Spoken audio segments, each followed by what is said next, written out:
Please call the roll. Crowley. Here. Feldman. Here. Hausman. Here. Milady. Rotundo. Here. Sonia. Here. Spang. Here. St. Hilaire. Here. Flowers. Here. Thank you very much, Ms. Kirker. Councilor Hausman, will you please lead us in the Pledge of Allegiance? Allegiance to the flag of the United States of America and to the republic for which it stands, one nation, under God, indivisible, with liberty and justice for all. Thank you very much, Councilor Hausman, for leading us in the Pledge of Allegiance. I will have us go right to those two speakers who have signed up to speak.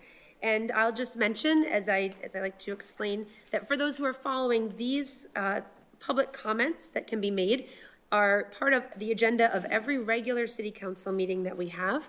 There are up to 5 spots available for folks to sign up and be able to address the council for up to 3 minutes per speaker. And you can sign up for these spots to speak by contacting the city clerk no later than 9:30 the morning of the meeting, and they are first come, first serve. You won't see the council necessarily engage in any kind of question and answer or back and forth with these speakers, but that doesn't mean that we're not listening very carefully, taking very seriously what we hear, and often what we hear from folks during this time helps to inform our conversations and things that we're thinking about together. So we really appreciate those who take the time and come and share with us. So we'll go to those two folks, and we'll start, please, with Mitchell Surovic, and I apologize if I mispronounced your last name. I will invite you to go ahead to the podium, begin with your name and address, and then Vice President St. Hilaire, will you keep the time for us for 3 minutes, if you would? If you heard the timer go off, if you would just draw your remarks to a close. Thank you. Thank you, Madam President. My name is Mitchell Surovic. I live at 42 Pratt Avenue. Most of us just endured the police department's attempt over the past hour to justify the indefensible. But let's talk some more about flock safety. The mayor was left, I believe, and Councilor Hausman, I suspect, will find what I'm about to say quite interesting. About 2 weeks ago, I sent a public records request to the city for all flock data collected for license plates 5VEB50 and 8TF133. The solicitor, as your legal representative, informed me that I could not have that data. Why? For 2 reasons. Either 1, it constitutes investigatory material. I believe the owners of those cars would be surprised to learn that they are under investigation. If that's the case, surely a warrant was obtained to collect that investigatory material. Or I couldn't have the data, 2, because, I quote, "The requested information is of a highly personal nature, the disclosure of which may constitute an unwarranted," there's that word again, "invasion of personal privacy," end quote. You mean the very information you're sending to Flock? My highly personal data, your highly personal data? Let me tell you what the Denver, Colorado City Council had to say about Flock when they voted to cancel their Flock contract. And I quote, "We do not believe the city and county of Denver should continue doing business with a company that has demonstrated such disregard for honesty and accountability." This is the company we're sending our highly personal data to? We have the pleasure of paying them our tax dollars to take it as well. Flock likes to call itself a security company. It is not.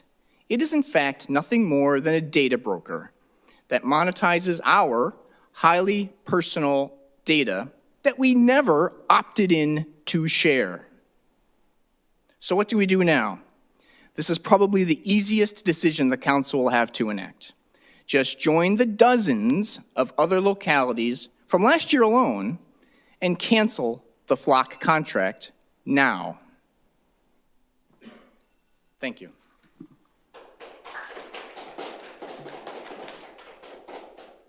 Thank you very much, Mr. Serovic. Our second speaker signed up is Aya Siddiqui. And if you also, when you hear the timer go off, if you would just draw your remarks to a close at that time. Thank you. Yep. Good evening. My name is Aisha Siddiqui. I live in Ward 3. My address is on file. First, I'll start, as usual, with a land acknowledgement. This meeting takes place on the unceded ancestral lands of the Namkeg and Pawtucket bands of the Massachusetts tribe, from whom the Commonwealth of Massachusetts took its name. With deep respect and gratitude, we acknowledge the indigenous caretakers of these lands and waters who have lived here for thousands of years and who live here today in diverse indigenous communities today. To piggyback off Mitch, we did have a lovely meeting, and everyone, thank you for being present and engaging. I do want to thank the PD, the Beverly Police Department, but also want to highlight a few things as coming out of that meeting. So these are not prepared, so let's have fun with this. First off, I would really love to see some members of the community actively involved in conversations with the mayor, at least a community representative in those meetings with the mayor and Flock, so that we can have full transparency of what is going on. Furthermore, on that note of transparency, Flock offers a feature called the Transparency Portal. A number of communities have enabled it. A really good example is Norwell, Mass. Councilor Rotundo said that he shared my questions, and Diana is my questions with you for public record. In those list of questions is a link to the Norwell Transparency Portal. You'll see there that there is abundant information about who Norwell is sharing with, like individual police departments, as well as the monthly audit data that is there available. No one has to put in a public records request. We can hold our police department accountable, and have that open conversation. They can show us what we're doing. It's transparency, hence Transparency Portal. And so speaking of audits, so I put in a public request as well, and I did get it, at least some portion thereof. I really want to commend Beth Oldmixon, the solicitor, who worked with me on distilling some of the data. So, but long story short, in 2025, we had a number of thousands, hundreds of searches that involved immigration. As Lieutenant Hathorn had said, he did enable that filter. But I do want you all to consider that while we can trust our PD, police department, we can't necessarily trust all those other police departments. And so, especially for Texas and Florida, which for the past 6 months, police departments from those states top our list for searching. Houston PD has over 50,000 searches per month hitting our Beverly data. Those police departments in Texas and Florida have the most ICE agreements, right? And so a police officer can be searching on behalf of ICE, right? And so those are the backdoor ways that our data can be accessed. And also, because Flock, as Councilor President Flowers, you had noted, Flock is being reactionary with all their policy and feature development. I'm imagining that police departments are as well. So they might just use other reasons instead of what they are actually searching for. So thank you for your engagement and your service.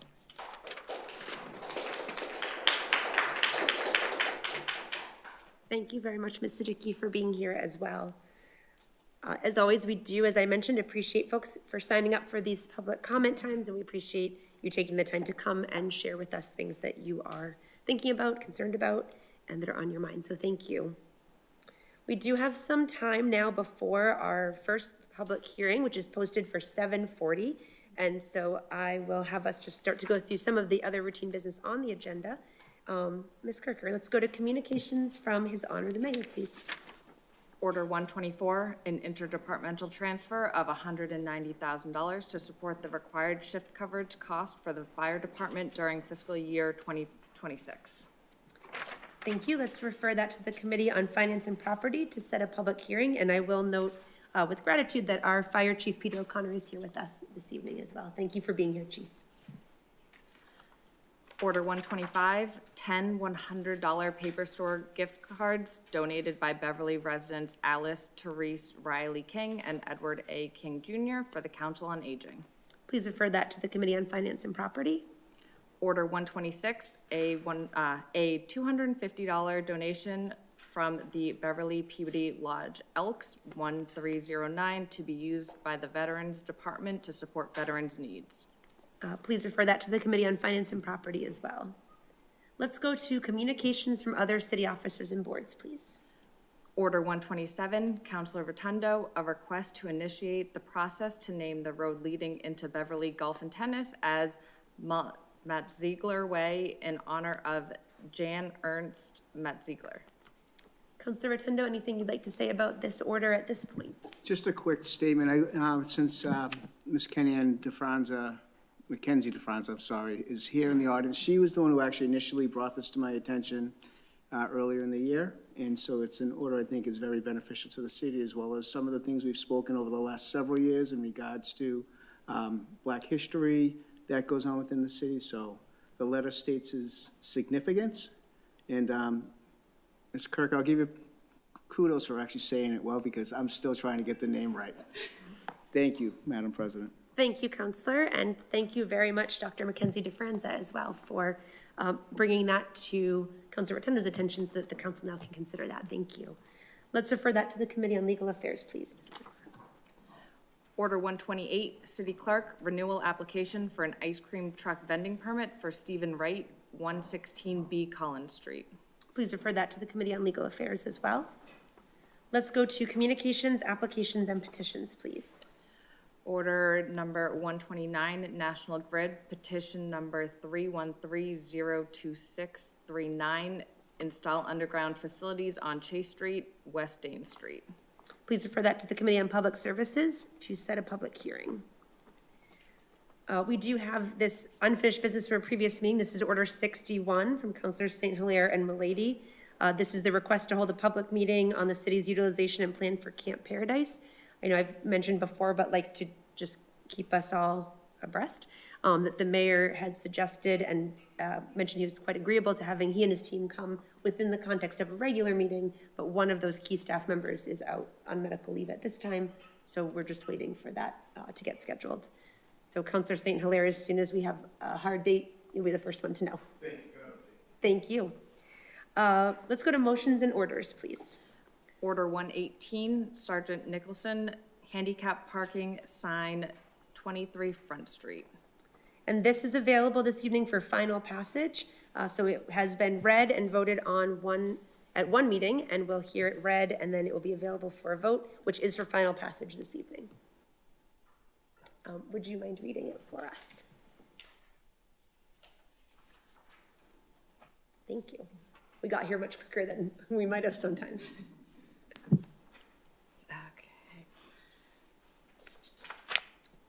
Order 118, be it ordained by the City Council of the City of Beverly as follows. In the year 2026, an ordinance amending an ordinance relative to Chapter 270, Vehicles and Traffic, Section 270-49, Off-Street Parking, Handicap Parking, amending Section 270-49 as follows.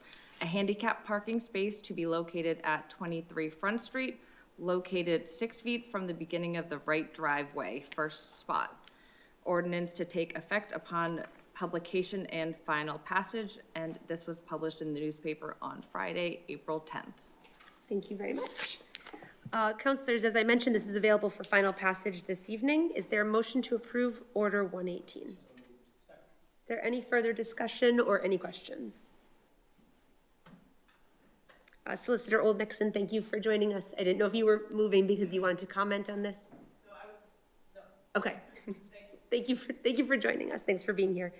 So there is a motion and a second, and so all those in favor of Order 118.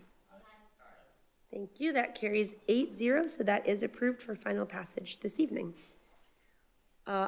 We have about 20 minutes before that first posted public hearing, so I will mention again, if there are members of the public who are watching now on BevCam, planning to join us, or are here in the chamber now, hoping to speak in any of tonight's public hearings at 7:40, 8:10, or 8:30. These are on 3 petitions from GoNetSpeed and our continued public hearings. It's a public hearing that was first opened on February 2nd, continued to March 2nd, and is continued to this evening. You can sign up on the sign-up sheets on the table near the other door of the chamber. And you can sign up at any point during the meeting. We will take public comment during those hearings in the order that it is received on those sign-up sheets. I would entertain a motion now to take a brief break for some subcommittee work. All those in favor? That carries 8-0, and so we will take a break. Let's have Finance and Property stay here, Legal Affairs in the committee room, Public Services in the hall, please. And chairs, if you could make sure to be back by 7:35 so we can get ready for that hearing. Thank you.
Call to order, Committee of Finance and Property, all present here today, and we have three things on the agenda.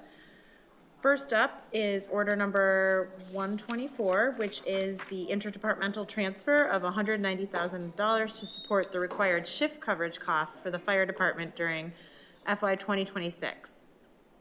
So this is to set a public hearing, so we'll have more discussion on this, but does anyone have any preliminary questions regarding? Only a comment that I've spoken with our budget analyst. He promises he'll be producing a memo for the council to sort of walk through the various different sources for these departmental transfers. He assures us the money is there, set aside and unspent, but we'll wait for his memo and have an opportunity to discuss it in the public hearing. Thank you. Great. All right. Well, with that, I would entertain a motion to set a public hearing for May 4th at 8 p.m. So moved. Second. All those in favor? All right.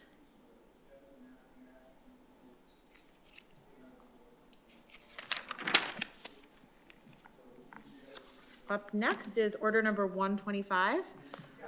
This is for 10 $100 paper store gift cards donated by Beverly residents Alice Therese Riley King and Edward A. King Jr. for the Council on Aging, which is very nice. And does anyone have any questions regarding this? I just have a sort of a general comment, which is, I haven't sort of verified this by looking back at our previous agendas, but we have a lot of private citizens and organizations in Beverly that do just this sort of thing, where they're making, no one's asking them to, they're voluntarily making donations, often in relatively small amounts, but donations that make a difference. It reflects sort of the character of our city, where we have so many volunteers who step forward to do, public service on commissions and committees. So I just want to thank the Kings for making this contribution, and would make a motion to approve Order 125. I couldn't say it better. That's great. Yes, I agree. It's a lovely thought and very thankful to the Kings. So any other comments? I would agree with, that, so I'll just second the motion to All approve. right. All those in favor? Aye. All right, motion carries 3-0.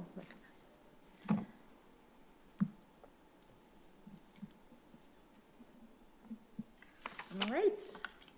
And our last one for tonight is order number 126, which is a $250 donation from the Beverly Peabody Lodge, Elks 1309, to be used by the Veterans Department to support veterans in need. Another lovely donation. So, Indeed, just like the comments I just made, this is another terrific example of that. So, certainly would want to thank the Elks Lodge for this donation, and would make a motion to approve Order 126. Second. all right, all those in favor? Aye. All right. Motion carries 3-0. All right, and with that, our agenda is cleared. So I would entertain a motion to adjourn. So moved. Second. All those in favor? Aye. Finance and Property is adjourned. Thank at you. Thank you, Madam Chair. 7:26.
Thank you very much, everyone. Call the full council back to order following that subcommittee break, and thank you to subcommittee chairs and members for your work during that time. As I mentioned earlier, we do have 3 public hearings this evening. These are all continued. They were originally opened on February 2nd, continued to March 2nd, and we are resuming all 3 this evening. All 3 are pertaining to petitions received from GoNetSpeed. So we'll begin with the public hearing posted for 7:40, and that is on Order 49. Ms. Kirker. Order number 49, City of Beverly, ordered that the City Council of the City of Beverly hold a public hearing on Monday, February 2nd, 2026 at 7:50 at 191 Cabot Street, 3rd floor, Council Chambers, relative to GoNetSpeed petition to install underground facilities on Ashton Street. And this was published in the newspaper on Friday, January 23rd, 2026, and it was continued from March 2nd, 2026 to, or February 2nd, 2026 to March 2nd, 2026. Thank you very much. So as I mentioned earlier as well, if there are folks following along and planning to come down and wish to speak in any of the public hearings or here in the chamber with us, there are sign-up sheets to do so on the table by the door of the chamber, and we will take public comment on these topics in the order that they are received.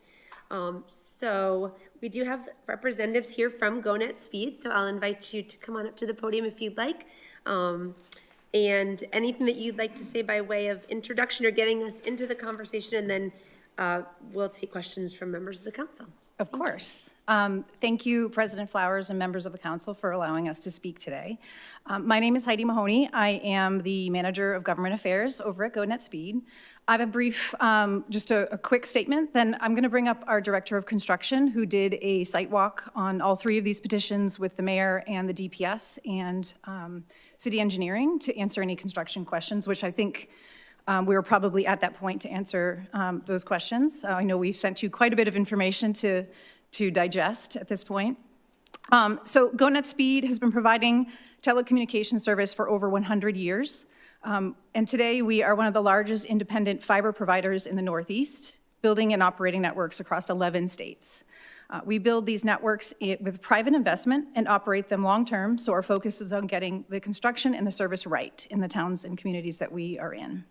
In Beverly alone, we're making a privately funded investment of approximately $17.5 million, and that's just in the first phase of construction for our network. We've also been recognized nationally for our performance and service. Consumer Reports ranked GoNetSpeed among the top 5 ISPs in the country, and PC Magazine just recently this year has recognized us as the fastest overall ISP for gaming. And I'd like to bring Joe Teed up to answer any construction questions. If there are additional questions that are not about construction, I can jump back up. Thank you very much, Ms. Mahoney. Good evening. Good evening. Hopefully I can answer any questions you folks have regarding construction and maybe put your minds at ease, so feel free. Thank you very much. And could you just let me know your last name again? I think I might have. Teed. T as in Tom. Okay. That is what I thought. I just wanted to Yep, double check. no Thank you very worries. much, Mr. Teed. So councilors, are there any questions on order number 49? This is the petition for Ashton Street. Councilor Rotundo, did I see your hand? Okay. Councilor St. Hilaire. Thank you, Madam President. So I read over some of the material that you sent over regarding your construction methods, and you talk about open trenching as a last resort. Is that the method that will be used on Ashton Street? The first method is hopefully directional drilling. We start with that method. A lot of the variables, meaning existing utilities, environment, rock, so on and so forth, all play a factor in the method of construction that we would be using. But we try to employ the method of horizontal drilling because it's the less impactful on not only the environment, but the residents, community at large. And how long do you estimate it would take to complete? On Ashton, for example, I don't have the distance. It's only probably, I think, around 250 to 300 feet at the most. On the high side, depending on environmental conditions, I would say at the most, probably around 3 days. Thank you, I'm all set. Thank you, Counselor. Counselor Rotundo. Thank you, Madam President.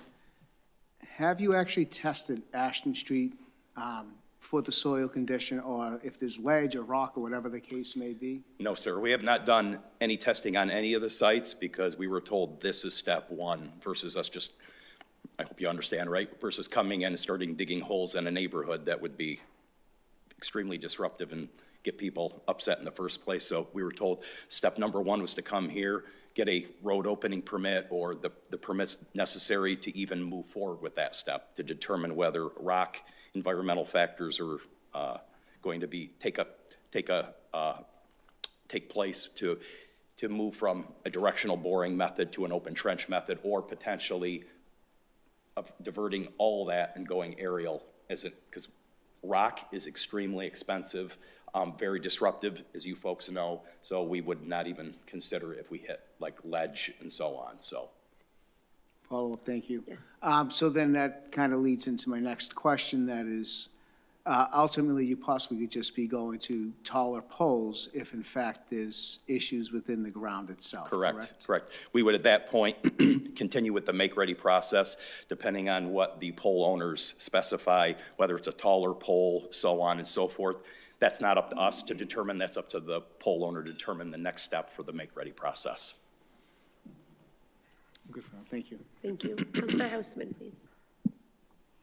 Yeah, just to follow up on that, so we've had a chance during the council break to chat for a few minutes, and I've expressed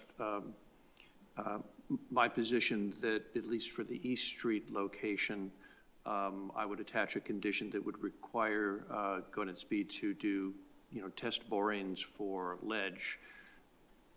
That would be a possibility for my colleagues in other wards for their locations potentially? Of course, absolutely. Just for their information. I mean, that's what I'm going to be doing as, attaching as a condition when we get to the petition that affects my ward. Absolutely. Thank you, Counselor. Counselor Stein. Thank you, Madam President. Through you. On this petition, it looks like you're crossing 4 laterals, 3 sewer and 1 water. So do you still directional bore when you're going through or past utility laterals? We do, but, according to DigSafe, the law where we have to call in all locates, all of those locations will be, they call them either potholed or windowed. So they're excavated out either by hand or a vac machine prior to any crossing, any excavation being completed. They're left open, even during a horizontal drilling method. They have to be open so you can watch the drill head go across the utility, either over or under the utility, in order to make sure that there's no damage. And then the pullback method, pulling the conduit back, only after all excavation is completed is that hole backfilled and done. So that ensures that there's no damage with any existing utilities. Thank you. Yep. Thank you. Thank you, Counselor. Counselor Rotundo. Thank you, Madam President. Depth on how deep you will be putting these fiber optics cables? So the sweet spot is between 24 inches and 36 inches.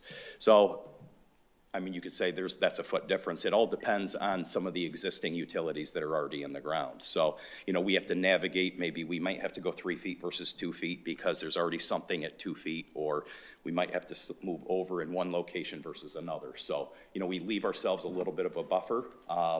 And it also depends on, and it varies by city, what they want for certain specifications for standards of staying away from other utilities. Like, for example, if we were running parallel with a water main, some municipalities we want 36 inches. We don't want you near it in the event that we have to do some maintenance or there's a water main break, something like that. We don't want to have to worry about navigating around your utility and hitting you, taking everybody out of service. So, we work with each municipality accordingly.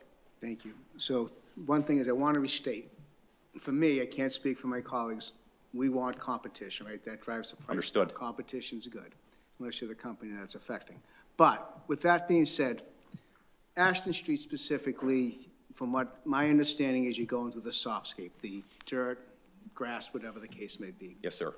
It's very hard for a neighbor to distinguish between what city-owned property and what the person's property is. So let's say hypothetically, the resident at that house wants to put a tree in there, and they bulb it, now, hopefully they call dig safe, but most likely they may not, right? So now they plant a tree, and the roots will go down there.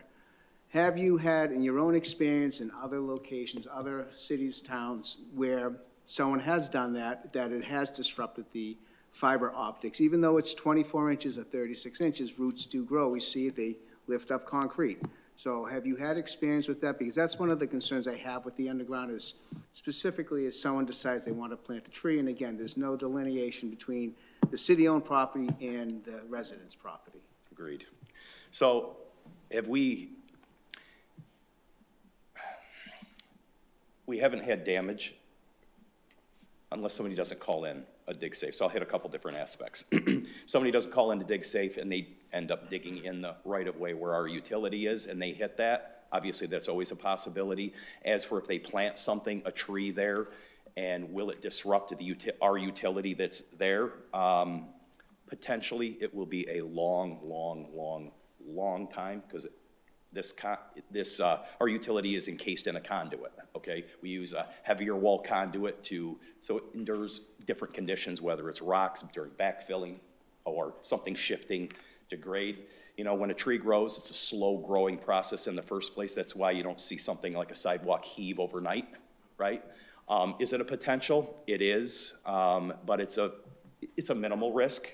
But I understand everybody wants to have trees on the streets, so on and so forth. So when we were out in during our site walk, Mike Collins mentioned, well, if in ideal situation, I would like you to say the closest to the curb as you could, not in the hardscape, obviously, to allow for, whether it's the city or a resident to plant a tree, they still have more real estate to navigate. If we can do that, by all means, but once again, that all depends on, once we get the dig safe locates, what existing utilities are there to where we need to be. So we'll have to navigate that accordingly.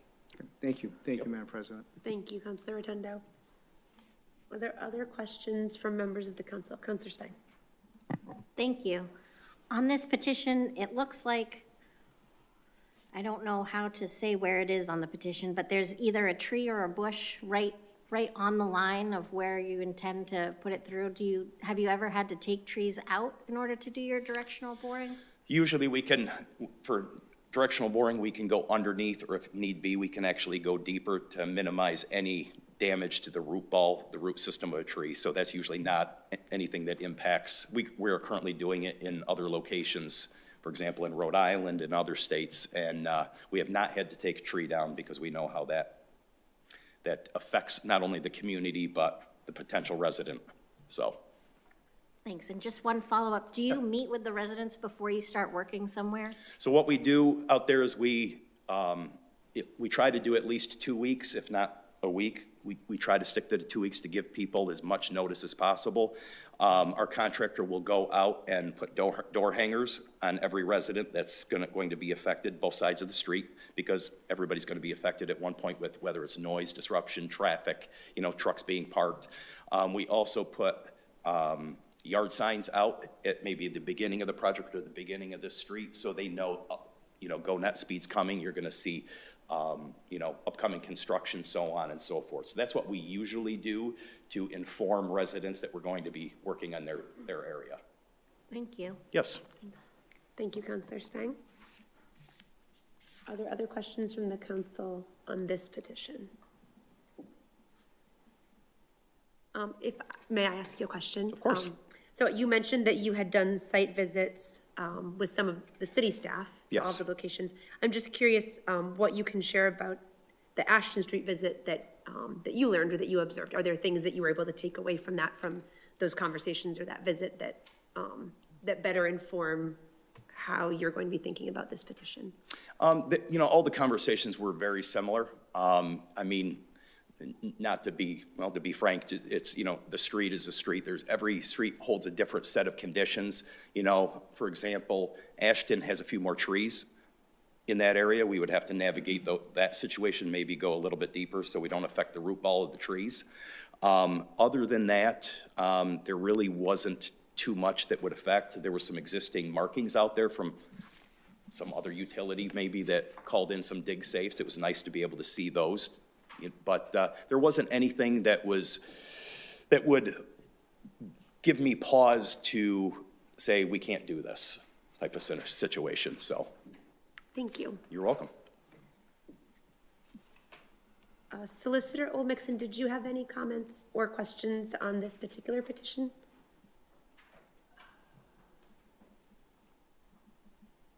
Walking slow because I don't think I do, but I was wondering if I was going to come up with anything on my walk. I don't have anything, but if anyone has any questions, feel free to let me know. Thank you. Thank Any you. questions, counselors, for the solicitor on this petition?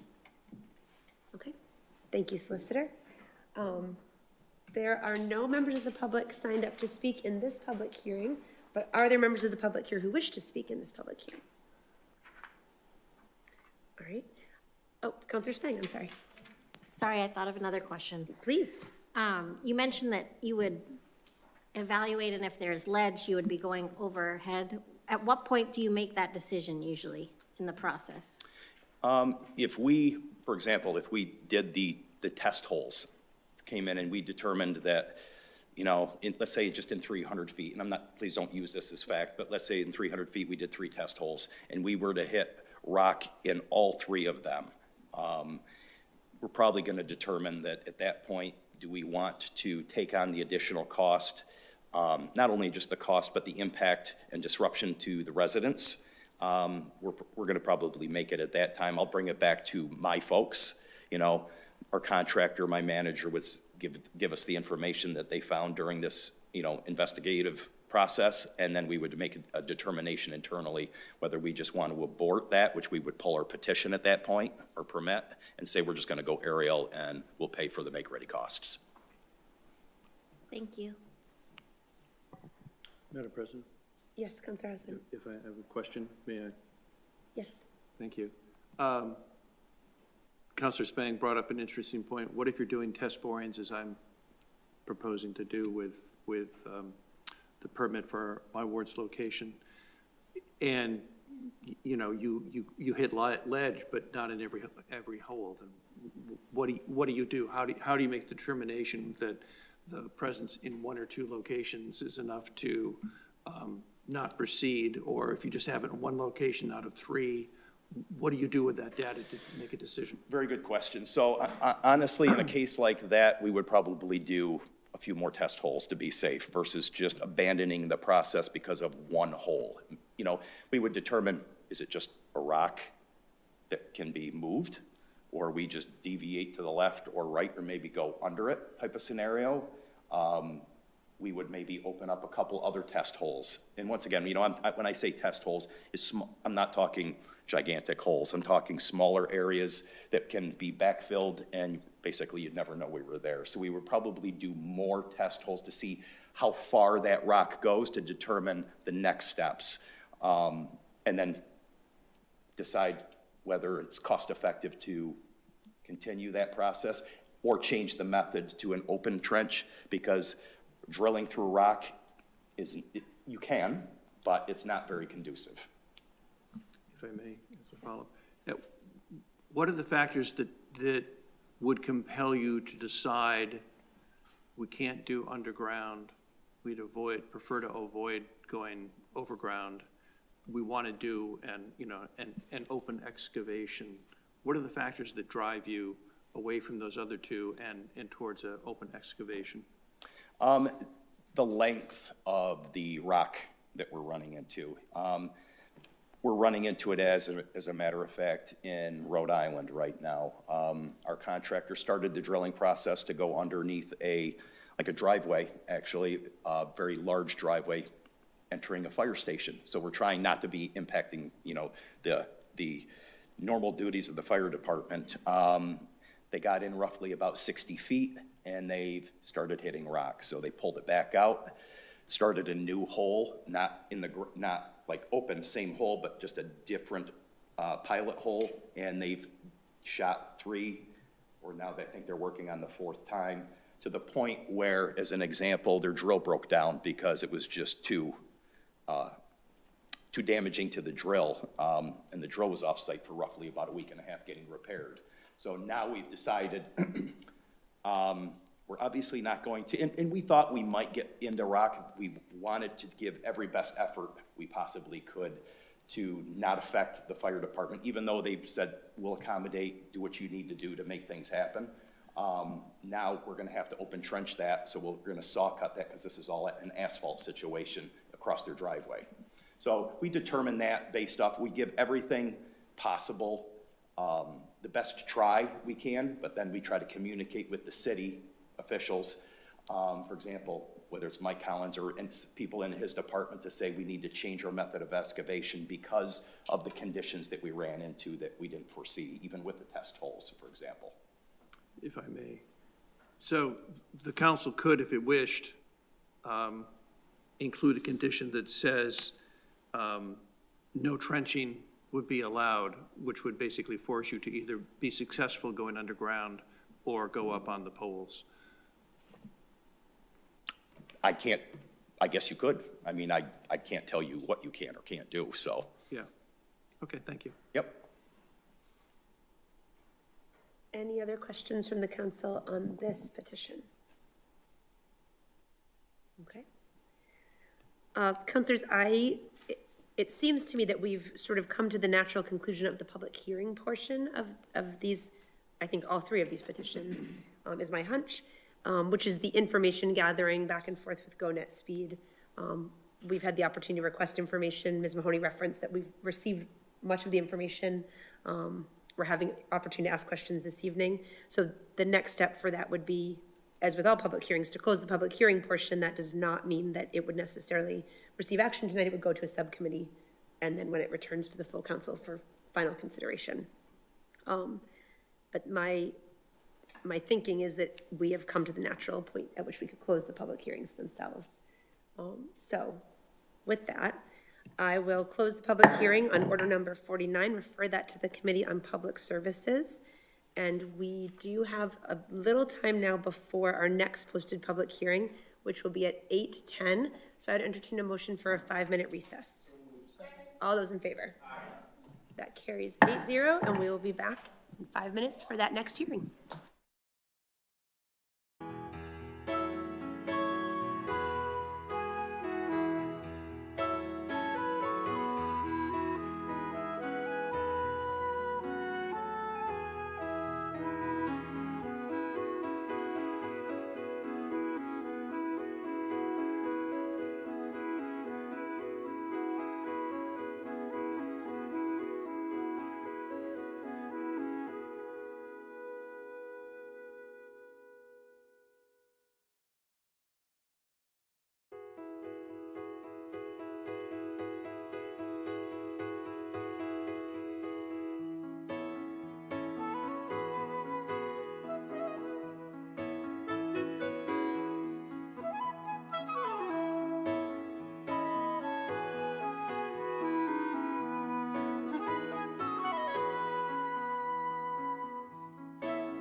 Thank you very much, everyone. Call the council back to order so that we can pick up with our 8:10 public hearing. This is on order number 50. This also is a public hearing on a petition received from GoNetSpeed, and this also is a hearing that is continued from our February 2nd and March 2nd meetings. Ms. Kirker. Order number 50, City of Beverly, ordered that the City Council of the City of Beverly hold a public hearing on Monday, February 2nd, 2026 at 8:10 PM at 191 Cabot Street, 3rd floor, Council Chambers, relative to GoNetSpeed petition to install underground facilities on Friend Street. And this was published in the newspaper on Friday, January 23rd, 2026, and was continued from February 2nd to March 2nd, 2026. Thank you very much, Ms. Hooker. So we will pick up on this public hearing on order number 50. This is the petition for Friend Street. Ms. Mahoney or Mr. Teed, anything that you wanted to be able to say on this one? I'll invite you back up to the podium. Nothing specific. Friends was pretty straightforward. It's pretty much a level environment, so impact is going to be minimal, especially if we do the directional boring method. Other than that, I really don't have, I didn't see anything that was called out to be an issue for this one. Thank you. Are there questions from the council on this one? Oh, Councilor Rotundo, I'm sorry.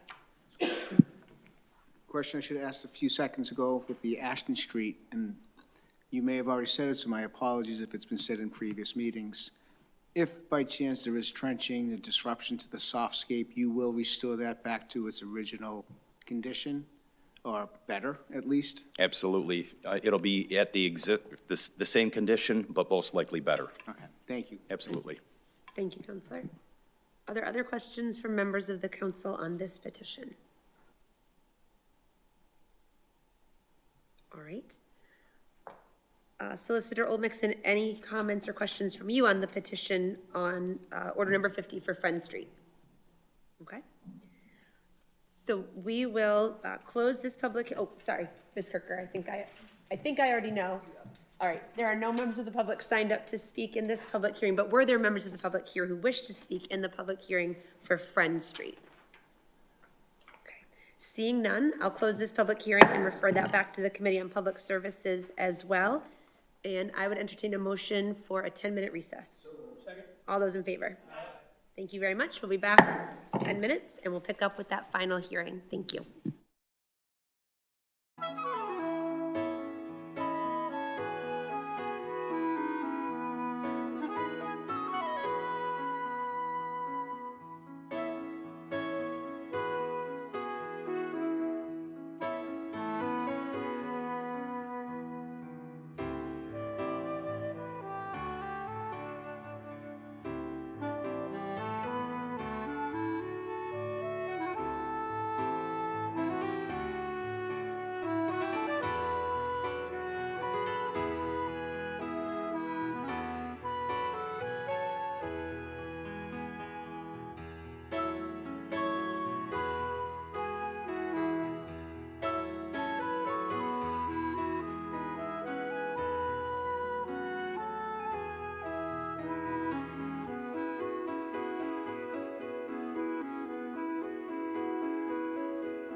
Thank you, everyone. Call the council back to order.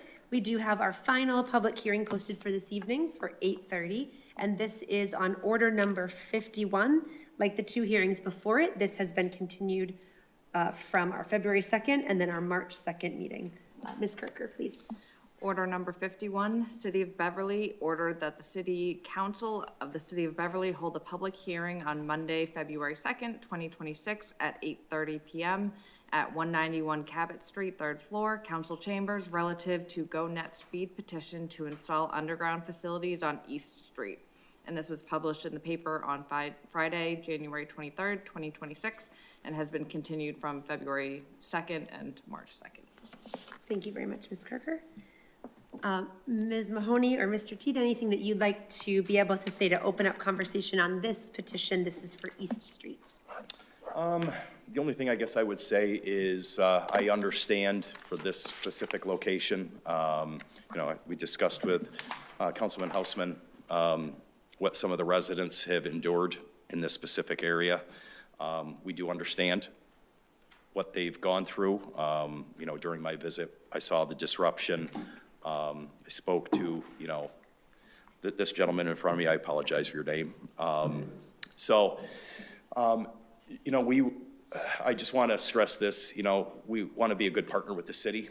Our focus is to work with the city to figure out where the best location is to be, which our intention is to be in the softscape, as we mentioned before. We are not going to be in the hardscape, and if one of the stipulations as discussed earlier is to go and do the test locations, and if you determine that, we want you to make sure that it's only going to be horizontal drilling, obviously that's the prerogative of the city council. We'll do whatever we need to do so we can move forward and minimize disruption for the residents and the folks in the city of Beverly. So Thank you. you're welcome. Councilors, are there questions or comments on this petition? Councilor Stein. Thank you. Through you, Madam President. On this one, it looked like there was also a storm drain in addition to the sewer and water laterals that was identified on the plans. So I just didn't know, do you directionally bore around storm drains too? Have you done that? Everything, the conditions would be the same. We would navigate, if the storm drain was in our specific area versus being in the street, we would expose the existing utility and navigate whether it's over, most likely probably under it, because that we would need our depth otherwise. So we would navigate it in the exact same way as any other existing utility. Thank you. Yep. Thank you. Thank you, Councilor. Councilor Hausman. Yes, perhaps it'd be helpful for the public for you to describe, while we were on break, what you described to me about how you determine what's underground, how you determine how you can go around it in a way that is precise and not disruptive. Sure. So the directional drill sets up in a specific location, usually from either one end or the other, depending on the distance. Every directional drill has a certain set of rods. It can drill a certain length based off of how many rods, drill rods it has. A lot of the drill rods are roughly around 10 feet each. So sometimes they have 300 feet on, depending on the size of the drill. Some have 400 feet. So in this case, most likely they would set up probably on maybe the intersection, near the intersection of East and East Lothrop, to drill downhill as an example. You start with an entry pit at the other end where we would end up terminating or pulling our conduit out. It's called a receiving pit. That's where the rod ends up terminating at. During each location for the dig safe marks, as I mentioned, we would expose all the existing utilities. The drill head, the bore head, has a unit called a sonde. A sonde is a radio device that emits a signal to a locator. So there's an operator that sits on the drill, and then there's an actual locator that holds the sonde locating device. He locates, he moves it back and forth. That unit will tell the exact depth down to the inch of where the drill head is to minimize, they know exactly where it is at all times. As an example, if, let's say from, myself to the council desk up there, there's an existing utility coming up. They've already measured it because they've opened it up, and it's at 4 feet. And we want to make sure we're at, 3 or 2 feet.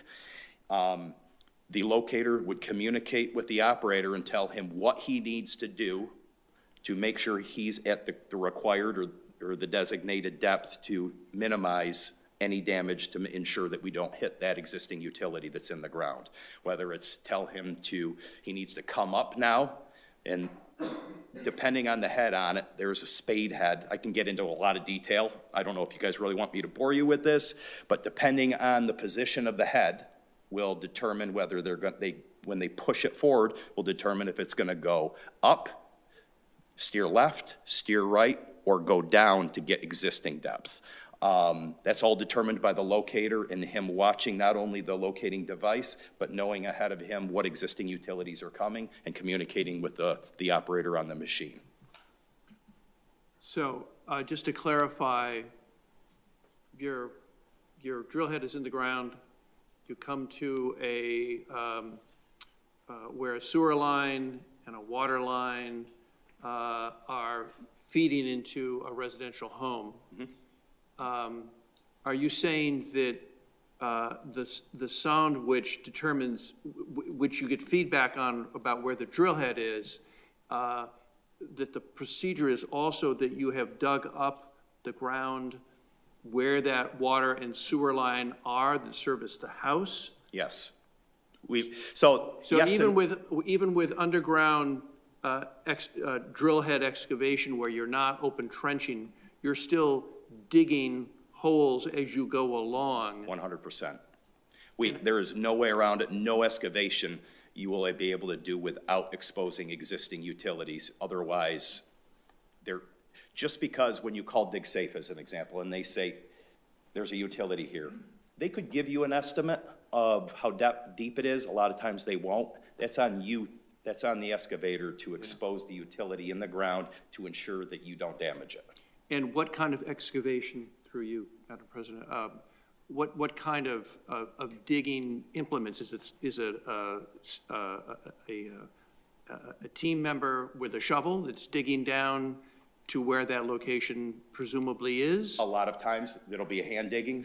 Depends on the contractor. So sometimes they'll use the method of literally hand excavation with a shovel. Yeah. Because technically you are not supposed to be within so many inches with a piece of equipment if there's an existing utility. So they're not supposed to use any excavator or anything like that. It defeats the purpose just because there's a mark there. Well, we know water's generally 4 feet down as an example. That's always the rule of thumb, but let's say it was 2 feet. And they figured, well, I'm gonna dig down to the 3-foot mark and we'll hand dig from there. Well, that theory would fail, obviously. So we could use hand excavation. We use Hydrovac excavation.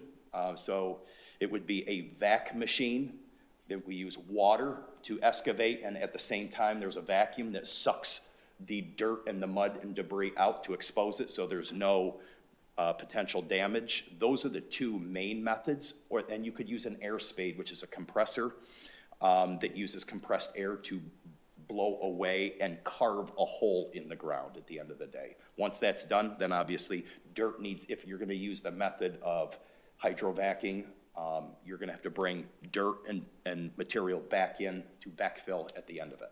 And it's like I say, it's a minimal hole, assuming that that the utility locator located it correctly. And one last question. The vacuum excavation that you're talking about, my experience in seeing construction go on along streets is a gigantic truck with a great big hose on the bottom, or hose on the back that is sucking up soil. Is that the kind of equipment you're talking about? That is determined by the contractor. So some contractors have that type. They use another contractor, one of the companies that is preferably used, and I think they're pretty much all over the country, is a company called Badger. To your point, they have exactly what you're talking about, a big truck.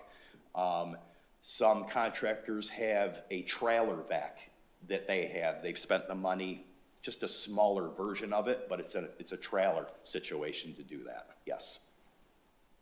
Okay, all right, thank you. Yes, absolutely. Thank you, Counselor. Counselor Spine, please. Thank you. And then when you are opening up to see the laterals, is that also done in the softscape? None of that would be in the street itself, correct? The only time we would be excavating anything, we wouldn't need to pothole anything in the street because that's not where our excavation is going to be. So everything that we're talking about here tonight would be in the softscape. So any existing utility that is directly in our path, that is what we would need to open up and expose prior to us using the horizontal drilling method.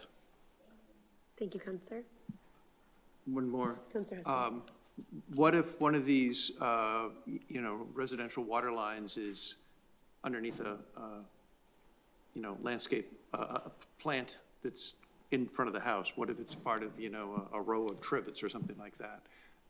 What do you do in that case in terms of giving yourself, digging to get access to that line? That's a good question. So that's where, that is a situation that we would keep our location, our potholing area to a minimum, but we have an obligation according to law before the excavation starts to ensure that no existing utility gets damaged. We have to expose it. So in that theory, let's say if we absolutely could, if we could remove that section, for example, pull it out, let's say it was a shrub, as an example, and then replace it when everything was done, that's what we would do, versus just totally destroying it. We would do everything possible to minimize the disruption. Okay, thank you. Thank you. Are there other questions from members of the council on this petition? Okay, thank you. We do have one member of the public signed up for this public hearing. David Mahood is signed up to speak. So Mr. Mahood, I would invite you to the podium if you'd like. If you would begin with your name and address for the record, and then you can address the council. Thank you. Hi, David Mahood, 191 Lothrop Street. This is sort of like my Groundhog Day. I'm here, it's almost Earth Day. And on that note, one of the things actually that I was talking to these folks about, which generated a question, and it's for you guys. It's about product circularity. So when something goes underground or something that is going to be ultimately put into some kind of infrastructure, what happens at the end of its life cycle? Whose responsibility is it for it? Is it these folks or is it you folks? Because anything that goes underground that doesn't biodegrade, including these cables, is pollution. So, and the other question that bears another question, and that is, does the city stipulate that anything underground that ends up no longer in service, must it be removed or recycled, or does it just remain? And I don't know that answer, but I'm posing that question to you guys, because I think that's a question you need to ask anytime somebody comes in and wants to lay something down underground or any kind of infrastructure project. So, and then this was for them, and I'm asked, but I'll ask it publicly. I'd love to know what kind of warranty there is for this cable and any construction materials.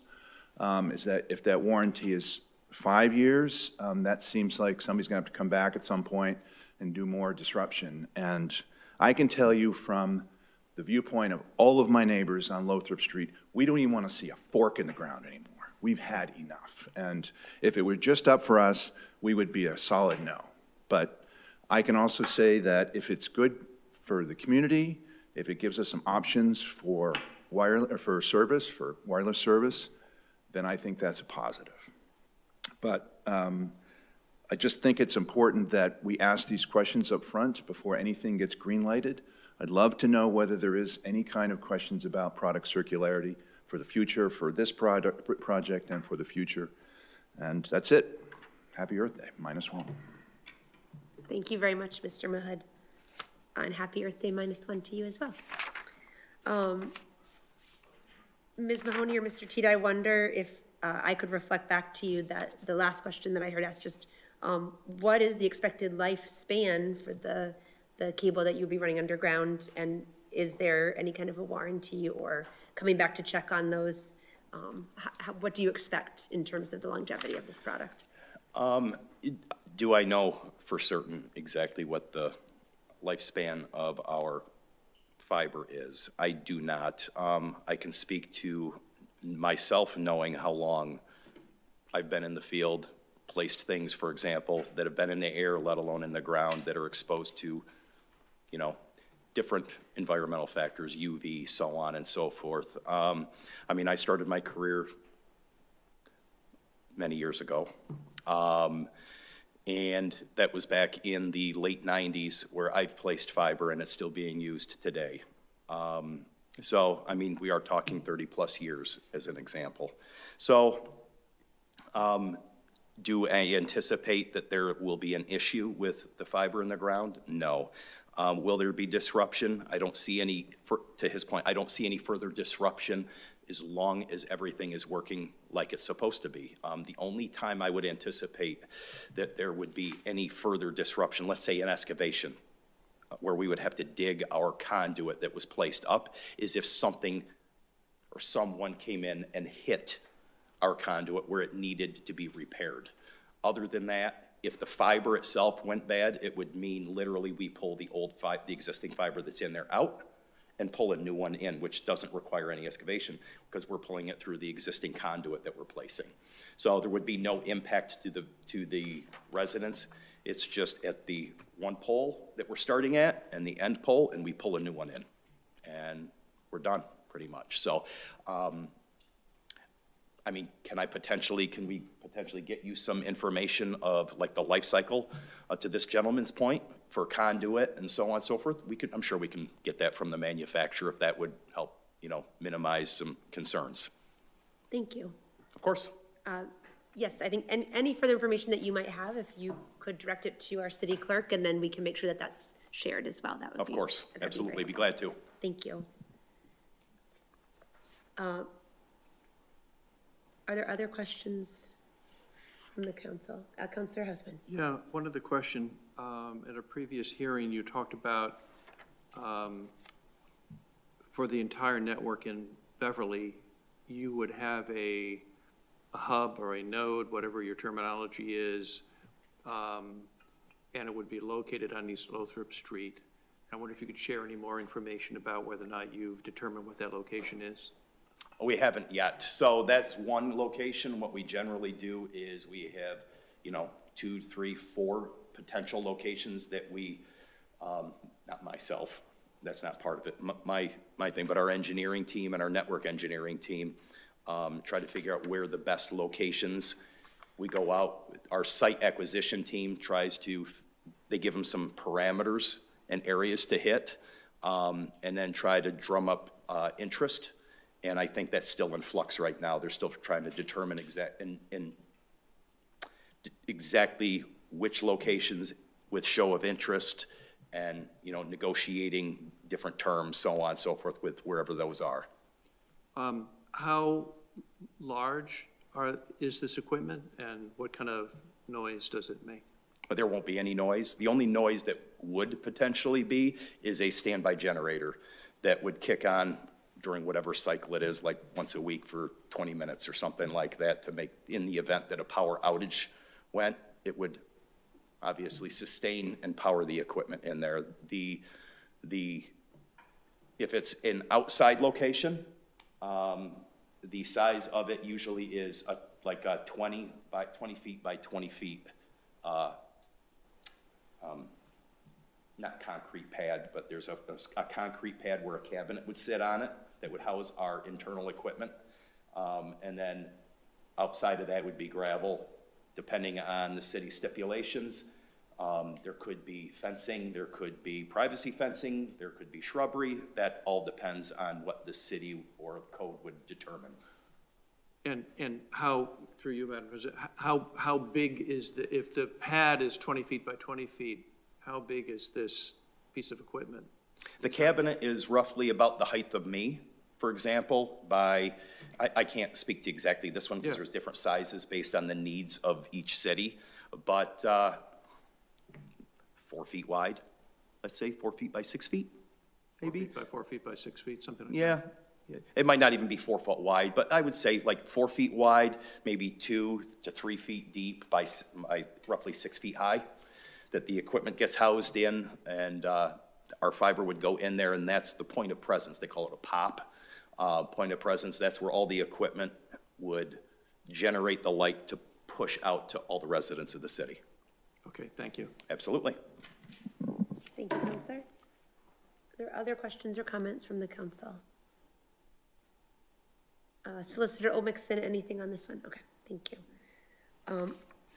I will, at this point, close this public hearing as well and refer this back to the Committee on Public Services with our thanks to Ms. Mahoney and Mr. Teed for being here this evening for all three hearings, and thank you, Mr. Mahood, for being here and speaking and offering us some very good questions for us also to get some answers for ourselves, so thank you. Councilors, this brings us to the conclusion of our agenda for this evening besides reports from committees. I'm going to ask for a motion for just a 2-minute recess so we can get organized for the reports from committees. All those in favor? Thank you. We'll be back in 2 minutes. Thank you.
Thank you, everyone. I'll call the council back to order, and we will go to reports from committees, please. Ms. Carper.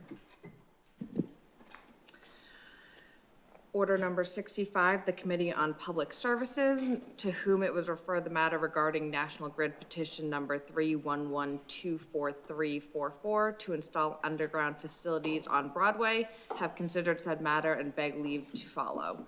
Recommend the petition be granted with the amended site plan and with 8 conditions. Number 1, National Grid shall comply with all applicable City of Beverly ordinances, rules, and regulations. 2, National Grid shall comply with the Dig Safe Law, Chapter 82, Section 40 through and including 40E of the Massachusetts General Law and the Department of Public Utilities regulation issued thereunder. 3, National Grid shall comply with the Excavation and Trench Safety Law, Chapter 82A of the Massachusetts General Law. 4, National Grid shall comply with all orders or decisions issued by the city of any city official pursuant to any city ordinance, rule, or regulation, any Massachusetts statute or regulation, or any other legal authority authorizing said city official to issue an order, including an order to National Grid directing a halt to the work. 5, National Grid shall reconstruct any impacted sidewalk panels in full and in concrete to the city's engineering department standard. 6, National Grid shall re-loom and reseed any impacted grassy sidewalk areas to the city's engineering department standard. 7, in the event National Grid removes or damages public shade trees, it shall replace those trees in consultation with the city arborist. In the event National Grid removes a city on private property, it shall replace those trees in consultation with the property owner. 8, National Grid shall guarantee the continuing health of any newly planted replacement tree and those subject to root cutting related to the work for a period of 2 years from the date of planting. Should impacted trees die or become substantially impaired during the 2-year period, as determined by the city arborist, National Grid shall replace any impacted trees. This requirement shall be limited to a one-time replacement. Thank you, Ms. Carker. Councilors, I would entertain a motion to approve the order as amended with those 8 conditions and the attached site plan. Is there any further discussion? Councilor Sonia, please. Just very quickly, just a note of thanks to my public services colleagues, to Solicitor Old Mixon and her team, and to the good faith extended by National Grid and the customer. And I am glad that we could come to a positive conclusion on this. Thank you very much, Councilor. Thanks. Any other discussion on this? Councilor Stein. Yes, I just wanted to share, because the updated drawing didn't make it to the whole council, that National Grid will be doing all of the work in the sidewalk. None of it will be in the streetscape. Thank you Or very street, much. I don't know how you say that right. Thank you very much, Councilor Spang, which is a very positive update based on the very new paving on that street and all that the residents have endured, so thank you. Any other discussion on this one? All right, so there's a motion and a second to approve as amended with the 8 conditions. All those in favor? That carries 8-0, and that is approved. Thank you.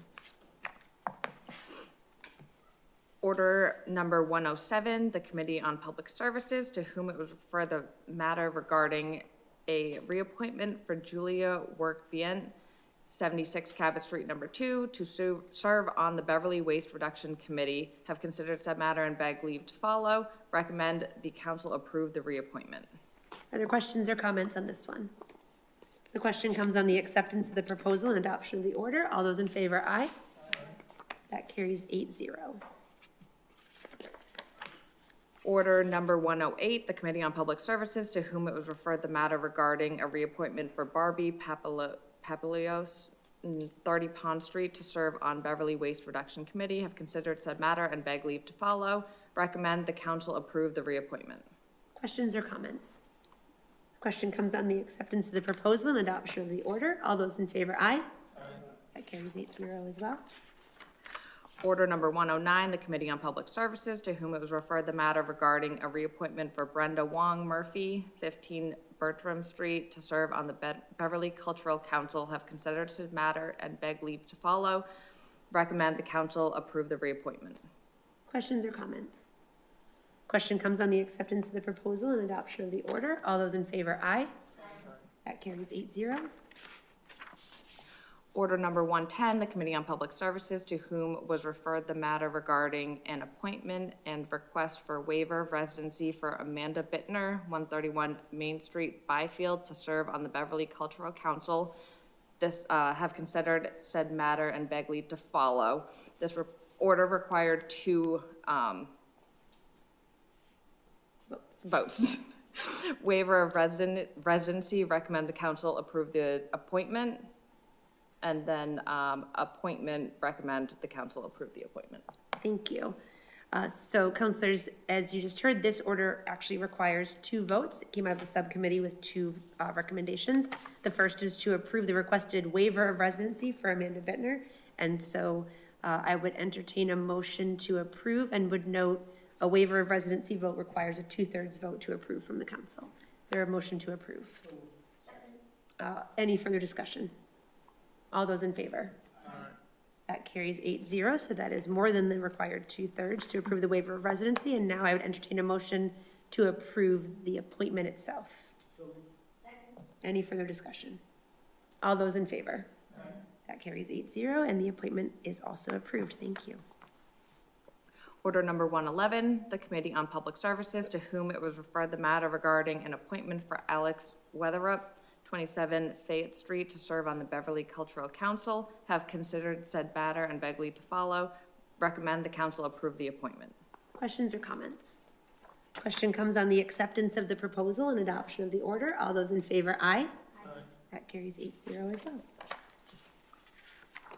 Order number 129, the Committee on Public Services, to whom it was referred the matter regarding National Grid, petition number 313-02639, install underground facilities on Chase Street and West Dane Street, have considered said matter and beg leave to follow, set a public hearing on May 4th, 2026 at 7:50 p.m.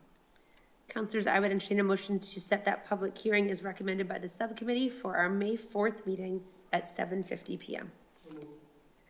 All those in favor? That carries 8-0, so we will set that public hearing accordingly. Order number 106, the Committee on Legal Affairs, to whom it was referred the matter regarding a reappointment for William Finch, 50 Front Street, to serve on Beverly Historic District Commission, have considered said matter and beg leave to follow. Recommend the council approve the reappointment. Are there questions or comments on this one?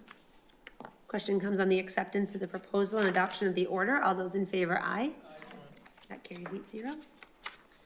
Order number 127, the Committee on Legal Affairs, to whom it was referred the matter regarding a request to initiate the process to name the road leading into Beverly Golf and Tennis as Ziegler Way in honor of Jan Ernst Ziegler, have considered said matter and beg leave to follow.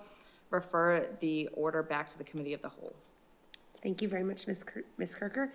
So the city ordinance on naming particular things within the city requires that there be a waiting period of 30 days before a public hearing be set, and that is to facilitate a process where public comment can be received.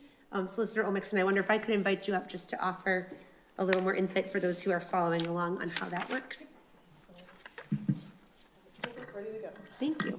The ordinance for naming property within the city requires first a vote for by the committee that has control of the property, which in this case is Beverly Golf and Tennis, and they have already voted.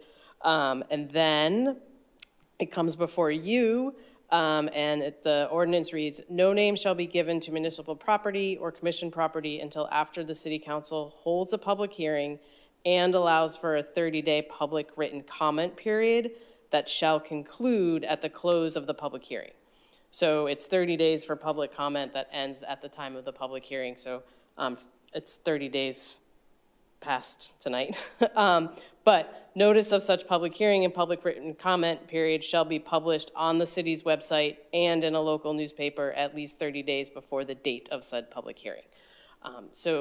Our office can work with the clerk's office to get the publication not only on the website, but also properly noticed in the newspaper. And then we can kind of count the 30 days out from there to help set the public hearing. Thank you very much, Solicitor Olmixon. And so if folks are following and would like to send written public comment, they can direct that to the city clerk's office. And of course, as we just heard the solicitor say, that will also be published so that folks will be aware that that is the process going forward, and ultimately will conclude with the public hearing. Thank you very much. Ms. Kirker. Order number 128, the Committee on Legal Affairs, to whom it was referred the matter regarding renewal application for an ice cream truck vending permit for Stephen Wright, 116B Collins Street, have considered said matter and beg leave to follow. Recommend the license be granted. Questions or comments on this one? Question comes on the acceptance of the proposal and adoption of the order. All those in favor, aye. Aye. That carries 8-0. Order number 124, the Committee on Finance and Property, to whom it was referred the matter regarding an interdepartmental transfer of $190,000 to support the required shift coverage cost for the fire department during fiscal year 2026, have considered said matter and beg leave to follow. Recommend to set a public hearing for May 4th at 8 p.m. Councilors, I would entertain a motion to set that public hearing as recommended by the subcommittee, May 4th, 8 p.m. All those in favor? Aye. That carries 8-0, so we'll set that public hearing as well. Order number 125, the Committee on Finance and Property, to whom was referred the matter regarding 10 $100 paper store gift cards donated by Beverly residents Alice Therese Riley King and Edward A. King Jr. for the Council on Aging, have considered said matter and beg leave to follow. Recommend the council approve the request. Questions or comments? Question comes on the acceptance of the proposal and adoption of the order. All those in favor, aye. That carries 8-0. Order number 126, the Committee on Finance and Property, to whom it was referred the matter regarding a $250 donation from the Beverly Peabody Lodge Elk 1309 to be used by the Veteran Department to support veterans in need, have considered said matter and beg leave to follow. Recommend the council approve the request. Questions or comments? Question comes on the acceptance of the proposal and adoption of the order. All those in favor, aye. That carries 8-0. That's it. Okay, thank you. I do just want to mention, we just approved many appointments, reappointments, and then 2 very kind gifts to the city for the purpose of using for our Council on Aging or our veterans. And so our thanks to everyone for the willingness to serve, to continue serving, and the generosity that folks in our community show as well. So thank you very much to everyone for that and for what makes a community really function as a community. Are there any announcements or reminders from members of the council? Okay. Well, as you just heard, we set a few public hearings for our next regular council meeting. That will be on May 4th. And so that will also be our next regular meeting, and it will be at 7 p.m. here in council chambers. And if there are no other announcements or reminders, I would entertain a motion to adjourn. So, second. All those in favor? Aye. That carries 8-0. Thanks to Kim in the BevCam booth.